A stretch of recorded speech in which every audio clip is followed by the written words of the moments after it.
Bien, bonjour à tous. L'objet de cette vidéo est de vous présenter la problématique du premier cours. En fait, le premier cours s'appelle le cours 9, que j'ai intitulé donc « Échanger suffit-il pour faire société ?»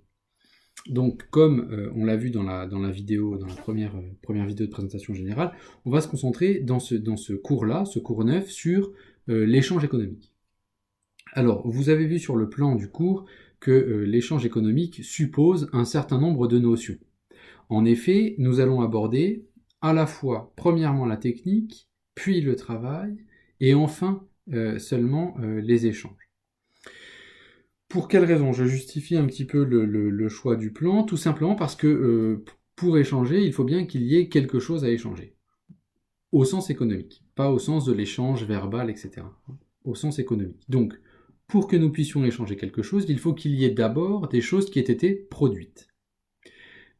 Or, comment sont-elles produites, ces choses? Bien, elles sont produites, enfin ces objets, ce qu'on va appeler des biens économiques, des biens que l'on est susceptible de s'échanger, elles sont produites de deux manières. Elles sont produites premièrement par l'homme lui-même, qui va utiliser un certain nombre de moyens, qui sont des moyens techniques. C'est là où la notion de technique que nous avons déjà vue au début de l'année quand on parlait de Descartes, se rendre comme maître et possesseur de la nature, et que nous revoyons maintenant comme tout ce qui est utile à la production de quelque chose. Voilà l'aspect sur lequel on va insister dans ce cours-là par rapport à la technique.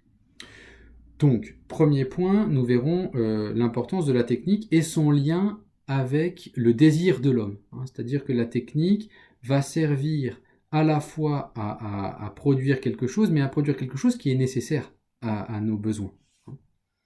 La technique seule ne suffit pas. Nous allons voir que la technique suppose, ou appelle plus exactement, appelle une organisation qui, cette fois-ci, prend le nom de travail.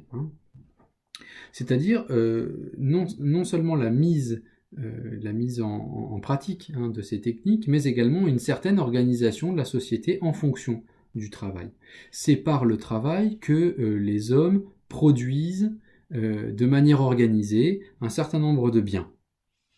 Mais ces biens qui sont produits par la technique et par le travail n'ont aucun intérêt immédiat s'ils ne sont pas échangés. Et c'est la raison pour laquelle nous parlerons des échanges simplement à la fin du cours. Donc, en introduction de ce cours 9, il faut simplement que vous compreniez bien que le plan ne va pas être facile à suivre, au sens où c'est pas évident de parler premièrement de la technique, deuxièmement du travail, troisièmement des échanges. Comprenez bien que on va partir, notre question étant échanger suffit-il pour vivre en société, on va partir de ce qui est nécessaire pour qu'il y ait un échange en société, à savoir la technique en un, le travail en deux, et enfin la possibilité du commerce en 3. Voilà pour la présentation de ce cours 9. Suivront donc des présentations pour le cours 10 et pour le cours 11, sur lesquelles je m'attacherai toujours à présenter la problématique de ces chapitres.